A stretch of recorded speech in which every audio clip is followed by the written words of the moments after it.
বোমডিলা টাউনটা আরও ভালোভাবে বোঝা যাচ্ছে। ওই ঠিক সোজাটাই হচ্ছে বোমডিলা টাউন। আমরা নিচের ওই ডান দিকের রাস্তা দিয়েই কিন্তু এসছি, নিয়ে আবার নদী ক্রস করে কিন্তু ওই দিকেই পিছন দিকেই ব্যাক করছি বলতে পারো, খালি অন্য পারে। শান্তি নদী বয়ে চলেছে শান্তভাবে। এখানে আমাদের সময়টা কিন্তু সেরা কাটবে।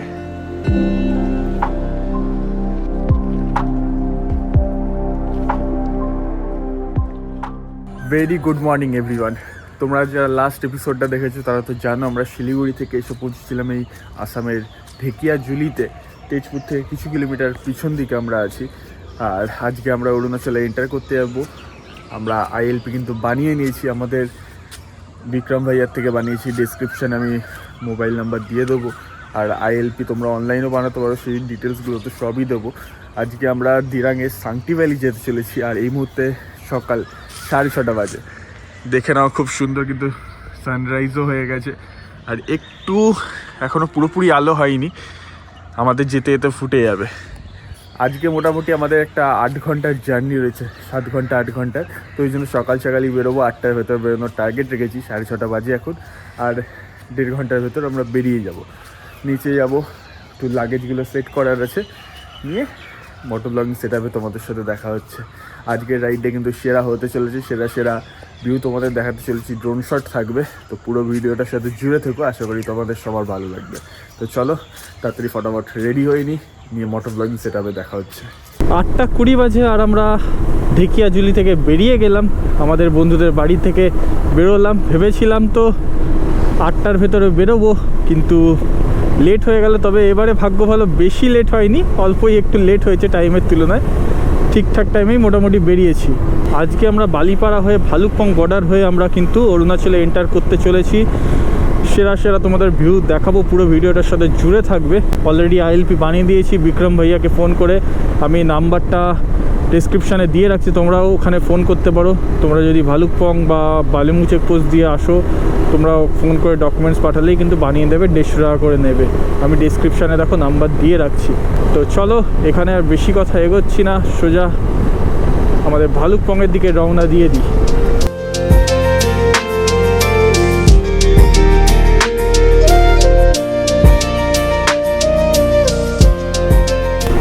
আমরা কিন্তু সামনে খুব সুন্দর সিনিক বিউটির মাঝখান দিয়ে আমরা ক্রস করব পুরো রাস্তাটা ভালুকপং অবধি, কারণ আমরা কিন্তু নামেরি টাইগার রিজার্ভ ফরেস্টের আন্ডার দিয়ে আমরা এখন যাব। নামেরি ফরেস্টের মাঝখান দিয়েই বলতে পারো যাব। সেরা কিন্তু ভিউ আসতে চলেছে, দেখো তোমাদের যেরকম বলছিলাম আশেপাশের ভিউ দেখো শুরু হয়ে গেছে।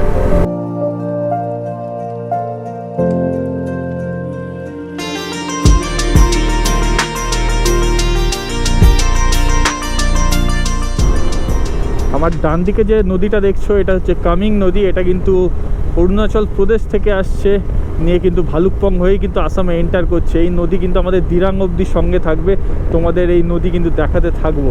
পুরো ভিডিওটার সাথে জুড়ে থাকো। দেখো মুখের মাথার মধ্যে সাইন করা আছে। আর এখানে আমাদের আইএলপি দেখাতে হবে, তোমরা অনলাইন আইএলপি বানিয়ে আসতে পারো। ফাইনালি আমরা এন্টার করে গেলাম ভালুকপং বর্ডার দিয়ে অরুণাচল প্রদেশে। তো তোমাদের কেমন লাগছে এখন অবধি রাইডটা অবশ্যই জানি। এখানে আমরা আইএলপি দেখালাম, আমাদের টোটাল আমাদের আইএলপি আগে থেকেই বানাতে দিয়ে দিয়েছিলাম, যেহেতু আমি ফোনেই কালেক্ট করে নিয়েছিলাম। এখানে হার্ড কপি ওরকম দেখাতে হয় না, ফোনে সেন্ড করে দিয়েছিল আমাদের বিক্রম ভাইয়া। তো আমি নাম্বারটা ডিসক্রিপশানে দিয়ে রাখুন, তোমরা যদি এইখানে বালিমু বা এই চেকপোস্ট দিয়ে ঢুকতে চাও তুমি তাকে কন্ট্যাক্ট করতে পারো। আইএলপি বানিয়ে তোমাদের ফোনে পাঠিয়ে দেবে। 1 কপি আইডি আর 1 কপি ফটো লাগছে শুধু, বা তোমরা যদি চাও এখানে এসেও বানাতে পারো। তো 150 টাকা করে পার হেড লাগে। আর তোমরা যদি অনলাইন বানাতে চাও অনলাইনেও বানাতে পারো। আমি তাকে নিচে সাইটটা দিয়ে দিচ্ছি, ডেসক্রিপশন বক্সেও সাইটটা দেওয়া থাকছে, ওখান থেকেও বানাতে পারো। কিন্তু অনলাইন বানালে 500 টাকা করে পড়ে, আর এখানে যদি তোমরা স্পটে বানাও তাহলে 150 টাকা করে পড়ে। আমরা ওই জন্য এখান থেকেই বানিয়ে নিয়েছি। তো দেখো, welcome to the land of rising sun, Arunachal Pradesh. এখান থেকে পুরো সব কিছু দেওয়া আছে। আর তাওয়াং আর 304 কিলোমিটার, আমরা দিরাঙে থাকবো 143 কিলোমিটার। এই যে রাইডার, কেমন লাগছে? মাস্ট। আইএলপি দেখি আমরা এখন সামনের দিকে রওনা দিয়ে দিলাম। এটা হচ্ছে ভালুকপং, তোমাদের যেরকম বলছিলাম। তোমরা এই ভালুকপংয়েও কিন্তু তোমরা এই ভালুকপংয়েও কিন্তু হোটেল হোমস্টে পেয়ে যাবে, অল্প আছে কিন্তু তোমরা পেয়ে যাবে, তোমাদের কোনো অসুবিধা হবে না। আর সামনেই টিপ্পি ভিলেজ পড়বে, যেখানে আমরা অর্কিড রিসার্চ সেন্টার দেখতে পাবো, যেটা আমরা অবশ্যই ভিজিটও করব, তোমাদেরকেও সাথে দেখাবো। আর এখান থেকে আমাদের পাহাড়ে জার্নি কিন্তু শুরু হয়ে গেল। টিপ্পি ভিলেজে আসার সাথে সাথে ভালুকপং থেকে 3 কিলোমিটার মাত্র, আসার সাথে সাথে কিন্তু তোমরা পেট্রোল পাম্পও দেখতে পেয়ে যাবে। দেখো পিছনে একটা নায়ডারও পেট্রোল পাম্প ছিল, আর এটা IOCL এর যেরকম তোমরা দেখলে। আমরা এই অর্কিড রিসার্চ সেন্টারে ঢুকছি, এটা হচ্ছে টিপ্পি ভিলেজেই পড়ছে। এই মুহূর্তে দেখলে আমরা টিপ্পি ভিলেজে এন্টার করে অর্কিড রিসার্চ সেন্টারে এন্টার করলাম। এখান থেকে আমার পিছনে দেখতে পাচ্ছ পুরো জায়গাটা কিন্তু অর্কিড রিসার্চ সেন্টারের আন্ডারে পড়ছে। এইখানগুলোয় সবকটা একটা করে এরম ঘর করা আছে, তোমাদের ভেতরে নিয়ে গিয়ে অবশ্যই দেখাবো। এই জায়গাটা দেখো, যে এগুলো হচ্ছে, এই জায়গাগুলো দেখো, এটা হচ্ছে ব্যাম্বু অর্কিড।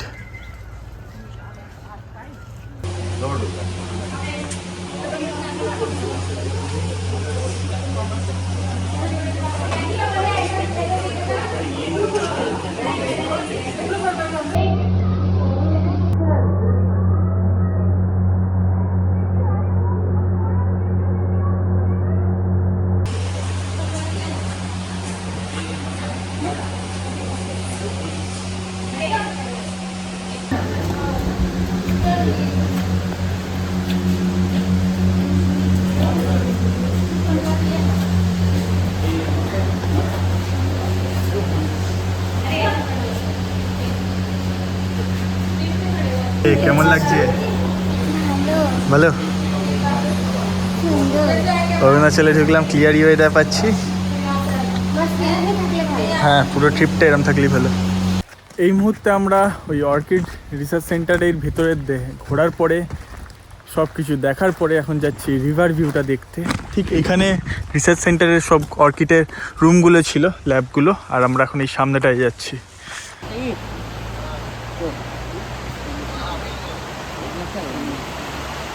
খুব সুন্দর লাগছে এই কামিং রিভারকে। দিরাং থেকে আসছে এই রিভার, আর চলে যাচ্ছে আসামের দিকে। A few moments later. Tippi orchid research centre থেকে জাস্ট 1 কিলোমিটার মতো এগিয়েছি, নিয়ে আমরা ব্রেকফাস্ট করতে দাঁড়িয়ে পড়েছি। এখান থেকে আমরা খাচ্ছি হচ্ছে ম্যাগি, ভেজ ম্যাগি। আমাদের ম্যাগি অলরেডি চলেও এসছে, নতুন ব্লগার অলরেডি ভিডিও করা শুরু করে দিয়েছে সব কিছুতে। আমি তোর ভিডিও করছি। এই দিদির আমাদের ম্যাগি বানিয়ে দিল। क्या नाम है उसका? সারা। ও বহুত কিউট है। তো আমরা এই রাস্তা দিয়ে এসছি, এদিক দিয়ে, এদিকটা হচ্ছে ভালুকপং, আর আমরা এখন যাব এদিকে দিরাংয়ের দিকে। পিছনে এখন খেয়াল করলাম বেশ কিছু জায়গায়, পিছনে বেশ কিছু জায়গায়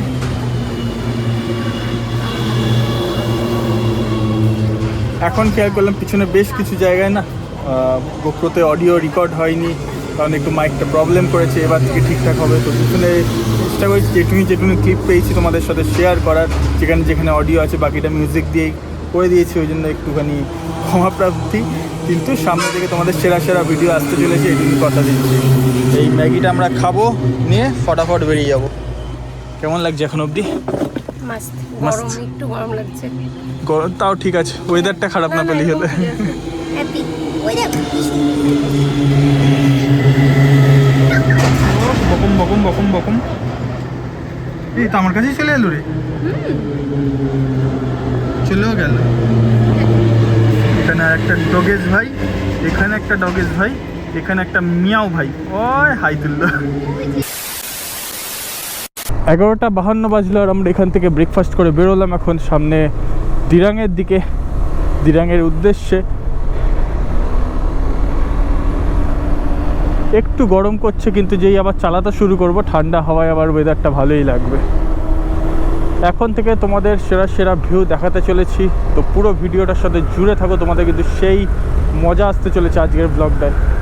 বুঝতে পারছো, আমরা কিন্তু আপহিলে ওঠা শুরু করে দিয়েছি, আমাদের পাহাড়ে রাইড শুরু হয়ে গেল, আর রাস্তাও দেখো ন্যারো হতেও শুরু করে দিল। সেরা মজা আসতে চলেছে। Arpita, welcome to Arunachal Pradesh. ইয়ে তেঙ্গা এখান থেকে আর 56 কিলোমিটার বাকি আছে। তেঙ্গা হচ্ছে ওই পয়েন্টটাই যেটা তোমাদের বলছিলাম, যদি আমরা শেরগাঁও হয়ে ঢুকতাম তো তেঙ্গাতে গিয়ে কানেক্ট করতাম, নিয়ে তেঙ্গা থেকে দিরাঙের রাস্তার, এই ভালুকপং থেকে দিরাঙের রাস্তায় তেঙ্গাতেই কানেক্ট হচ্ছে। ওই পয়েন্টটাতে আমাদের 56 কিলোমিটার টাইম লাগবে, তারপর থেকে সেম রুট। টোটাল আমরা তো ভালুকপং দিয়ে ঢুকলাম, তোমরা চাইলে শেরগাঁও দিয়েও ঢুকতে পারো, মানে ওটা বালেমু চেকপোস্ট পড়বে, আর তোমাদের ভৈরবকুণ্ড হয়ে ঢুকতে হবে। তোমাদের টাইমটাও কম লাগবে, ওটা এখন শর্টকাট করে দিয়েছে। সিনিক বিউটিও ভালো, কিন্তু আমরা পুরো একটা সার্কিট কমপ্লিট করব বলে আমরা ভালুকপং দিয়ে এন্টার করলাম, শেরগাঁও দিয়ে আমরা ফিরবো। দুটো রাস্তাই তোমাদের দেখিয়ে দেবো এবারের ট্রিপে। চালিয়ে কিন্তু সেরা মজা আসছে। আর আমি এই মুহূর্তে স্প্রকেট সাইজ চেঞ্জ করেছি, নতুন এডিভির যে সামনে 14 তার পিছনে 46 টিতের স্প্রকেট, ওইটাই লাগিয়েছি। পাওয়ার কিন্তু বাইকের সেরা হয়ে গেছে। প্লাস আমি এনজিকে বা এনজিকে যতদূর সম্ভব ইরিডিয়াম প্লাগও ইনস্টল করেছি, ওটার জন্যও কিন্তু বাইক অনেকটা স্মুথ হয়ে গেছে। চালিয়ে না সেরা মজা আসছে। আগে যেটা একটা পাওয়ার ল্যাগ ফিল করতাম, পাওয়ার নেই লো এন্ডে ফিল হতো, ওই জিনিসটা পুরোপুরি চলে গেছে। মাইলেজের বলতে পারো 2-এর একটা তফাৎ এসছে, 2 কি 3 মতো মাঝে মধ্যে কম মাইলেজ পাই যেটা আগে পেতাম, কিন্তু চালিয়ে মজা আসছে।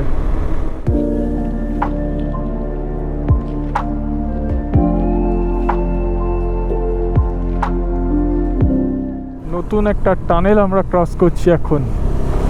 এই টানেলটা আগে ছিল না, রিসেন্টলি হয়েছে। সুন্দর লাগছে টানেলটা দেখতে। ভেতরটা একটা অদ্ভুত ঠান্ডা ভাব আছে, কিন্তু এখানে না একটা ব্রিকের রাস্তা বলে না, গাড়ির চাকা সেইভাবে গ্রিপ কিন্তু নিচ্ছে না, হালকা হালকা যেন মনে হচ্ছে গাড়ির চাকা হড়কাচ্ছে।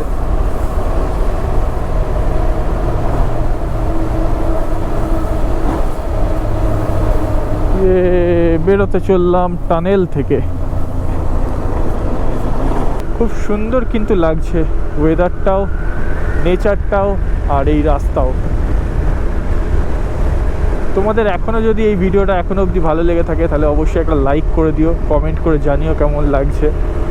আর এই প্রথম আমি আর অর্পিতা দুজন মিলে সোলো ট্রাভেল করছি এতটা, আর এইটা করে যে কনফিডেন্স পাবো, ধীরে ধীরে কিন্তু আমরা আরও ঘুরতে শুরু করবো। এটা ওই জন্যই ছোটোখাটো ট্রিপ দিয়েই শুরু করলাম। এর আগে লাদাখটা অনেকজন মিলে ঘুরেছি, কিন্তু এটা ফার্স্ট টাইম আমরা এরকম এতদিনের ট্রিপে বেরিয়েছি। একদিনের ট্রিপ তো করেইছি কিছু, কিন্তু এরকম ট্রিপ এই ফার্স্ট করছি দুজন মিলে একা।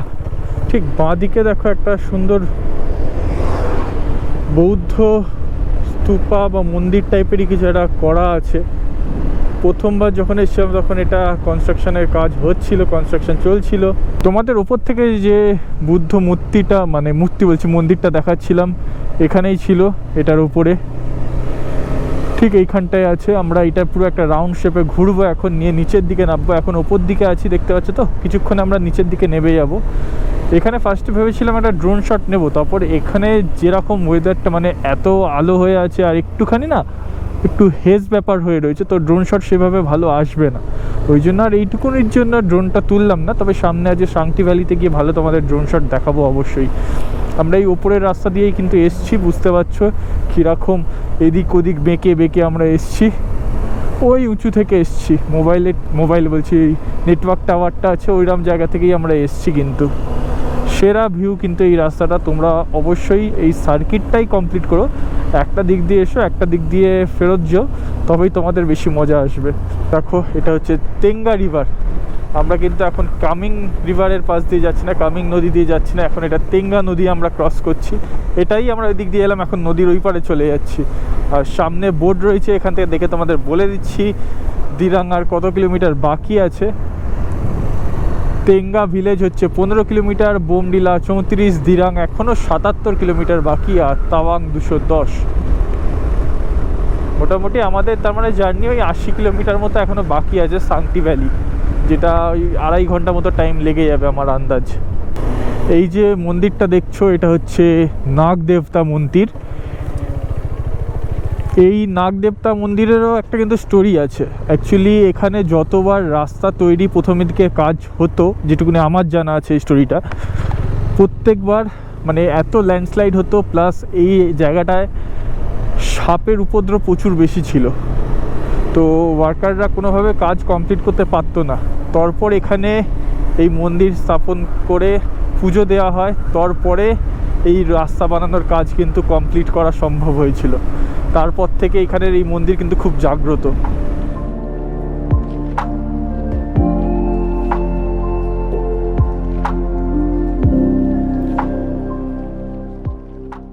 আমরা এটা তেঙ্গা বাজারে এন্টার করে গেছি, বলতে পারো তেঙ্গা ভিলেজে এন্টার করে গেছি। এই সামনে থেকে একটা রাস্তা বাঁদিকে চলে যাচ্ছে, যেটা শেরগাঁওয়ের রাস্তাটা, নতুন তোমাদের যেটা বলছিলাম গুয়াহাটি থেকে এখন রাস্তা সব থেকে শর্ট রুট ভৈরবকুণ্ড হয়ে শেরগাঁও হয়ে রূপা হয়ে এখানে কানেক্ট করছে। আমরা ওই জায়গাটা চলে এসেছি। তোমরা তেঙ্গাতেও পেট্রোল পাম্প পেয়ে যাবে। তেঙ্গাও কিন্তু একটা বড় বাজার, কিন্তু এখানে খুব একটা থাকার অপশান তোমরা পাবে না। এমনি খাওয়া ফাওয়ার বা কিছু দরকারের কেনার থাকলেও সেগুলো তোমরা পেয়ে যাবে। এই যে এখানে দেখছো রূপা 2 কিলোমিটার, এদিকে বালেমু 116 কিলোমিটার। এই ব্রিজটা দিয়েই কিন্তু তোমরা ওই শেরগাঁও হয়ে বালেমু চেকপোস্ট যেতে পারবে। যেরকম তোমাদের বললাম 116 কিলোমিটারের রাস্তা আছে। এইটা এই মুহূর্তে সব থেকে শর্টকাট অরুণাচলের এই সাইড থেকে গুয়াহাটি যাওয়ার। এখান থেকে তাওয়াং 192, আর দিরাং 55, আর বোমডিলা যতদূর সম্ভব 15 কিলোমিটার বা 16 কিলোমিটার এরকমই কিছু একটা ছিল। ওয়েদারটা বেশ ঠান্ডা হয়ে গেল। বোমডিলা থেকে এই মুহূর্তে 10 কিলোমিটার পিছনে আছি। আর এখানে দেখো একটা দুর্গা মন্দির আছে। এটা তোমরা আমাদের লাস্ট বারের ভিডিও দেখতে পারো, ভেতরে ঢুকেছিলাম। এবারে আর ভেতরে ঢুকছি না, ফেরার সময় ঢুকবো, কারণ ওখানে দেখলাম গেট বন্ধ করা আছে। খুব সুন্দর একটা দুর্গা মন্দির, তোমরা অবশ্যই এটা ভিজিট করো। ওয়েদারটা ধীরে ধীরে আবার একটু মেঘলা হয়ে গেল, তার কারণ বোমডিলা নামটা লাস্টে লা আছে, শুনলেই তোমরা বুঝতে পারছো আমরা এই বোমডিলা হচ্ছে একটা শহর, প্লাস এখানে মাউন্টেন পাসও রয়েছে বোমডিলা। তো ওই জন্য এখানের ওয়েদার একটুখানি বিগড়ে থাকবে। তারপর আশা করি দিনাং যেতে যেতে আবার ক্লিয়ার পেয়ে যাব। পুরো জায়গাটা বুঝতে পারছে একটু কুয়াশায় ঢেকে যাচ্ছে, আর বেশ ঠান্ডা ভাব লাগা শুরু হয়ে যাচ্ছে। তবে আমরা বোমডিলা টাউনের ভেতরে ঢুকবো না, সামনে থেকে বাইপাস আছে, আমরা বাইপাস নিয়ে নেব। বোমডিলা টাউন হচ্ছে এই সোজা বেরিয়ে যেতে হবে 6 কিলোমিটার, আর তাওয়াং দিরাং জাংয়ের জন্য এই ডান দিক নিতে হবে। তো আমরা এখন কাজ করছি, আমরা এই ডান দিকই নিয়ে নিচ্ছি দিরাং এখান থেকে 50 কিলোমিটার। পরে ফেরার সময় আমরা বোমডিলা হয়ে ফিরব।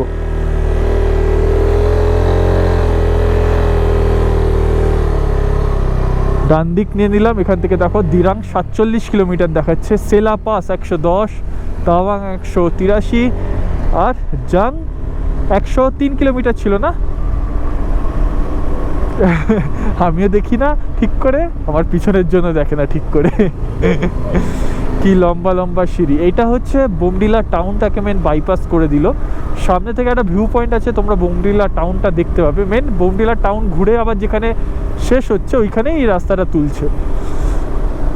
বোমডিলার রাস্তা কিন্তু বড্ড সরু, তোমরা আমার লাস্ট বারের ভিডিও দেখতে পারো, আমরা ভেতর দিয়ে গেছিলাম। প্রচুর সরু রাস্তা আর খাড়াই রাস্তা। এই সোজা হচ্ছে বোমডিলা টাউনটা দেখা যাচ্ছে এইখানটা। এই মুহূর্তে পুরো হেজ ভাব হয়ে আছে বলে হয়তো খুব একটা ভালো করে বুঝতে পারছো না তোমরা, কিন্তু খালি চোখে আমরা ভালো মতোই দেখতে পাচ্ছি ওইখানটা। এইখান থেকে দেখো বোমডিলা টাউনটা আরও ভালোভাবে বোঝা যাচ্ছে। ওই ঠিক সোজাটাই হচ্ছে বোমডিলা টাউন। এবার কথা বলে তুই দেখা, ঠিক এই সোজাটাই হচ্ছে বোমডিলা। আর আমরা এখনো এদিক দিয়ে ওইদিকে যাবো, এখনো ওইখানটায় উঠবো। ওইখানটায় একবার জুম কর, ওইখানটায়, ওইখানে উঠবো আমরা এখনো।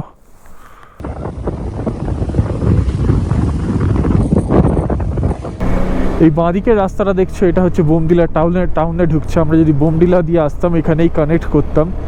আর এখানে দেখো এই বাইপাসটা শেষ হলে এখানে কিন্তু অনেক দোকান আছে, তোমরা চাইলে কিছু খাওয়া দাওয়া করতে পারো। দিরাং 39 কিলোমিটার বাকি আছে। আর আমাদের সাংটি ভ্যালিও তার মানে ওই 39-40 কিলোমিটার মতোই হবে, কারণ দিরাং তো পুরো টাউনটার এখানে দেওয়া আছে। আমাদের অতটা ঢুকতে হবে না, তার আগেই আমাদের অন্য একটা রাস্তা নিতে হবে, মানে ওই গেট থেকে ডান দিক নিয়ে নিতে হবে। তোমাদের রাস্তাটা অবশ্যই গিয়ে দেখাবো। আর এই মুহূর্তে বেশ হালকা হালকা ঠান্ডা লাগাটা শুরু হয়ে গেছে। এই মুহূর্তে দিরাং থেকে ওই 22-23 কিলোমিটার মতো পিছন দিকে আছি। একটু খেতে দাঁড়ালাম, কফি খেতে দাঁড়ালাম। আর তোমাদের যেটা বলছিলাম, দেখো ওয়েদারটা পুরোপুরি মেঘে ঢেকে গেছে, পুরো মেঘলা হয়ে গেছে, অন্ধকার মতো ভাব। এই মুহূর্তে 3টে বাজে আর পুরোপুরি ঠান্ডা হয়ে আছে, কুয়াশায় ঢেকে আছে। এখানে আমরা খেতে দাঁড়িয়ে সরি, এখানে আমরা খেতে দাঁড়িয়েছি।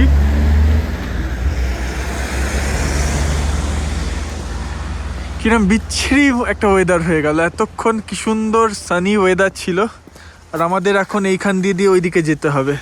এই রাস্তা দিয়ে এলাম, বোমডিলা হচ্ছে এইদিকে, আর আমাদের দিরাঙের জন্য ওইদিকে যেতে হবে এখন।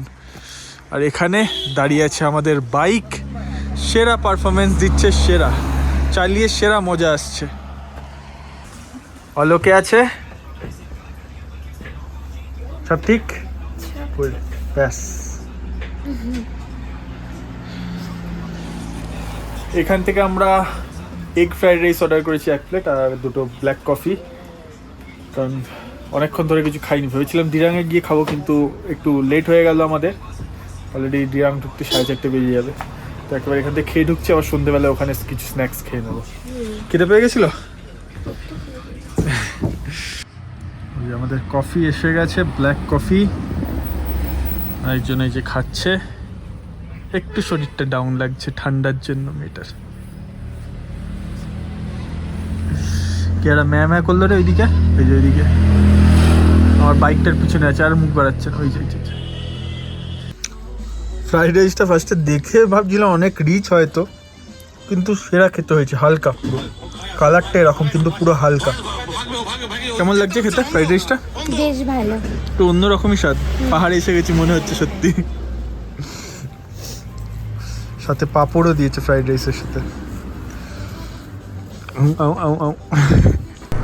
3:55 বাজে, আর আমরা এখান থেকে খেয়ে বেরোলাম দুজনে। আমাদের ভালো মতোই খিদে পেয়ে গেছিলো, আমরা খাওয়ার পরে সেটা বুঝলাম। এই অরুণাচল প্রদেশে ক্লিয়ার ওয়েদার পাওয়া খুব ভাগ্যের ব্যাপার। এরকম কোনো ফিক্স মান্থ থাকে না যে তোমরা এই মান্থে এলে পুরোপুরি সবসময় ক্লিয়ার পাবেই, কারণ অরুণাচলে সবসময় ওয়েদার চেঞ্জ হতেই থাকে। দুপুরের পর থেকে বেশিরভাগ সময়তেই হালকা মেঘলা থাকেই। তবে নভেম্বরের মিডিলটা বলতে পারো তাও একটু ভালো থাকে, বাদবাকি কিন্তু এটাও কিন্তু খারাপ মাস নয়। এই মার্চের যে মার্চ মান্থটা, এটাও কিন্তু খারাপ নয়। মার্চের বিশেষ করে যদি তোমরা মার্চের একটু এন্ডের দিক করে আসো, আর এপ্রিলের শুরুর দিক করে, ওটাও কিন্তু ভালো টাইম।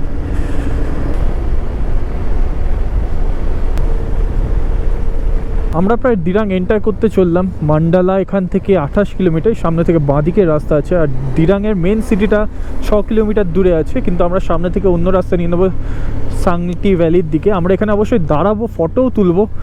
Welcome to Dirang. দিরাঙের গেট থেকে আমরা এখন সাংটি ভ্যালির দিকে এগোচ্ছি। এই বাঁদিকে যে রাস্তাটা দেখছো, এটা মান্ডালা টপ যাচ্ছে। কালকে আমরা মান্ডালা টপ যাব, তোমাদের অবশ্যই ভিজিট করে দেখাবো জায়গাটা। আর সামনে থেকে আমরা একটা রাস্তা ডান দিকে নিচে চলে যাচ্ছে, ওই রাস্তা দিয়ে সাংটি ভ্যালির দিকে আমরা এগোতে শুরু করব। আর সোজা রাস্তাটা দিরাং টাউনের দিকে ঢুকছে। দিরাং কালকেও তোমাদের দিরাং টাউনটাও ঘুরিয়ে দেখাবো, ওই জন্যই আমরা একটা দিন কালকে এক্সট্রা রাখছি সাংটি ভ্যালিতে। পুরো রিল্যাক্সে দিরাং মনেস্ট্রি, দিরাং টাউন আর মান্ডালা টপ তোমাদের ভালো করে ঘুরিয়ে দেখাবো। প্লাস সাংটি ভ্যালি তো থাকছেই, যেটা তোমাদের সারাদিন থেকে আমরা এনজয় করাবো সিনিক বিউটি দিয়ে। সবাই বলে এদিকে আসলে সাংটি ভ্যালি অবশ্যই ভিজিট করার জন্য, কিন্তু আমার আজ অবধি এটা নিয়ে 3 নম্বর বার। আগে যে 2বার এসেছি, আমার একবারও সাংটি ভ্যালি ভিজিট করা হয়নি। এখান থেকে আর 11 কিলোমিটার মতো ডিস্টেন্স আছে আমাদের সাংটি ভ্যালির যে হোমস্টে আমরা বুক করেছি, সেই হোমস্টেটা। সাংটি ভ্যালিতে বেশিরভাগ কিন্তু হোমস্টে পাওয়া খুব চাপ থাকে, বুক করে আসাই ভালো। আমরা ভাগ্যবশত কালকে ফোন করে পেয়ে গেছি। এই যে এই রাস্তাটা আমাদের ডান দিকে বেঁকতে হবে সাংটি ভ্যালির জন্য, আর সোজা চলে যাচ্ছে দিরাং টাউনে। এই যে আমরা এই ডান দিকে বেঁকে গেলাম সাংটি ভ্যালির জন্য, সাংটি। আর দিরাং এই সোজা চলে যাচ্ছে। কালকে অবশ্যই তোমাদের দিরাং দেখাবো ভিজিট করে। পুরো অরুণাচলে এই প্রথম আমরা অফরোড পাচ্ছি, এরকম খারাপ রাস্তা পাচ্ছি। আমরা দেখো পুরো দিরাং নদীর পাশে চলে এসেছি, পুরো পরিষ্কার জল এই দিরাং নদীরও। পিছনে তোমাদের কামিং নদী দেখিয়েছি, তেঙ্গা নদী দেখিয়েছি, আর এখন দিরাং নদী। 9 কিলোমিটার রাস্তা, এই জন্যই 30 মিনিট টাইম দেখাচ্ছি এরকম অফরোড আছে বলে। আমরা নিচের ওই ডান দিকের রাস্তা দিয়েই কিন্তু এসছি, নিয়ে আবার নদী ক্রস করে কিন্তু ওই দিকেই পিছন দিকেই ব্যাক করছি বলতে পারো, খালি অন্য পারে। আমরা ওই দিকের পারে ছিলাম, এখন এই দিকের পারে। অনেক ছোট ছোট ঘর বাড়ি দেখতে পাচ্ছ তোমরা। আর আমার ঠিক ডান দিক দিয়ে ছোট করে শান্তি নদী চলে যাচ্ছে নিঃশব্দে, মানে কোনো সেইভাবে জোরালো স্রোত নেই, শান্তভাবে শান্তি নদী চলে যাচ্ছে। তোমাদের তো আরও সামনে থেকে ভালো করে দেখাতে পারবো, কারণ আমরা যে হোমস্টে নিয়েছি একদম নদীর পাশে, সারাক্ষণ ভিউটা পাবো। আর কালকে তো তোমাদের ড্রোন শট দেখাবো, আজকে যেহেতু অন্ধকার হয়ে গেছে আর কোনো ড্রোন শট দেখাতে পারবো না, তবে অবশ্যই আজকে গিয়ে তোমাদের জায়গাটা তো তাও দেখাবোই ভালো করে। এবার দেখো ডান দিকে শান্তি নদী যাচ্ছে ঠিক নিচ দিয়ে।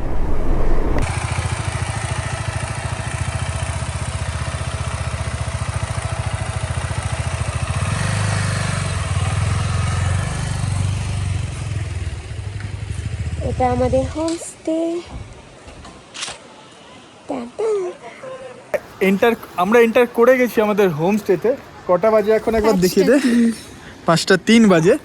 ওয়েদার তো দেখতে পাচ্ছি পুরো মেঘলা, একটু রাস্তাও তোমরা দেখলে অফ রোড সরু রাস্তা। আমরা ফার্স্টে ভাবছিলাম কোন চুলোয় যাচ্ছি তো যাচ্ছি, এন্ড হয়ে যাচ্ছে মনে হচ্ছে, কিন্তু এসে সত্যি জায়গাটা বুঝলাম সেরা। যেরকম ভেবেছিলাম আমরা আশা রেখেছিলাম, নিরাশ করিনি। কেমন লাগছে জায়গাটা? বেশ সুন্দর, ওই যে নদীও এটা হচ্ছে শান্তি নদী যাচ্ছে এখান থেকে। আর এটা হচ্ছে আমাদের হোমস্টের কমন এরিয়া। ওইদিকে 3টে রুম, এখানে 3টে রুম, এখানে 3টে, এখানে 3টে, টোটাল 12খানা কটেজ প্লাস একখানা ক্যাম্পও আছে। আমাদের এটা যেহেতু এখন নর্মাল উইকডেজ, স্যাটারডে সানডে পড়েনি, তাই জন্য আমাদের এই নতুন রুম, একদম এই কটেজটা নতুন হয়েছে 3টে, তো এখানে আমাদের 2200 টাকা করে রুম পড়েছে। বেশ বড় রুমটা, তোমাদের ভেতরে গিয়ে অবশ্যই দেখাচ্ছি। আর এটাও তোমাদের যেরকম বলছিলাম, শান্তি নদী বয়ে চলেছে শান্তভাবে।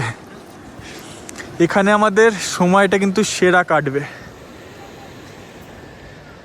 সারাদিন এরকম নদীর পাড়ে বসে থাকবো, এরকম বসার জায়গাও করা আছে, সেরা কাটবে বল। তুই কিরম লাগছিল বল, রাস্তাগুলো দিয়ে আসছিল মনে হচ্ছে কোন ফাঁকা। যদি সন্ধ্যা হয়ে যেত ওই জায়গাটায় ভয় লাগতো আমাদের, বল ভাবতাম না কি কোথায় যাচ্ছি, ফাঁকায় যাচ্ছি। তারপর একটু মানে মোটামুটি 3-4 কিলোমিটার ফাঁকা চালানোর পর তারপর শান্তি ভিলেজটায় ঢুকলাম, তখন থেকে ঠিক ছিল, মানে তারপর ঠিকঠাক এসেছি। আমি তো ভয় পেয়ে যেতাম, আমিও তো সন্ধ্যা হয়ে যেত। আমিও তোকে বলছিলাম যাচ্ছি কোন রাস্তায় যাচ্ছি। এরকম তো হওয়ার কথা নয়। আসলে আমার প্রথমবার এখানে এদিকে আসা, আমি আগে 2বার যে এসেছি তাও দিরাঙে, আমি প্রত্যেকবার দিরাঙেই স্টে করে গেছিলাম। একবার চুক ভ্যালি গেছিলাম ঘুরে, আবার দিরাঙেই স্টে করেছিলাম। আগের বার শান্তি ভ্যালি আসবো ভেবেছিলাম, কিন্তু ওয়েদার এতটাই খারাপ হয়ে গেছিলো, বৃষ্টি পড়ছিল বলে আর শান্তি ভ্যালি আসা হয়নি। তাই জন্য কোনো আইডিয়া ছিল না কতটা কিরম রাস্তা, কোন চুলেই আমরা যাচ্ছি। তবে আসছিলাম, আমরা ঘাবড়াচ্ছিলাম যে কেন নিলাম, দিরাঙে থাকলে ভালো হতো। এখানে এসে এইখানকার ভিউ দেখে সত্যি ভাবলাম থ্যাংক গড আমরা এসছি এখানে। সেরা, কালকের দিনটা তো সেরা কাটবে আমাদের, এইটুকুনি আশা রাখছি। কারণ ভাইয়াকে জিজ্ঞেস করে নিয়েছি, সকালে পুরো ক্লিয়ার থাকে, আজকেও পুরো ক্লিয়ার ছিল, এই বিকালের পর থেকে ওয়েদারটা এরম হয়েছে।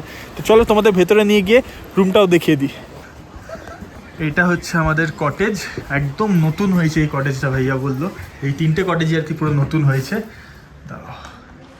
এইটা হচ্ছে পুরো রুম, পুরো একদম এখনও ফ্রেশ রঙের গন্ধ পাচ্ছি। আর ইনফ্যাক্ট ফ্যান, গরমকালে ফ্যান লাগিয়ে দেবে, কারণ ফ্যানের দেখো সুইচ করা আছে, রেগুলেটর করা আছে।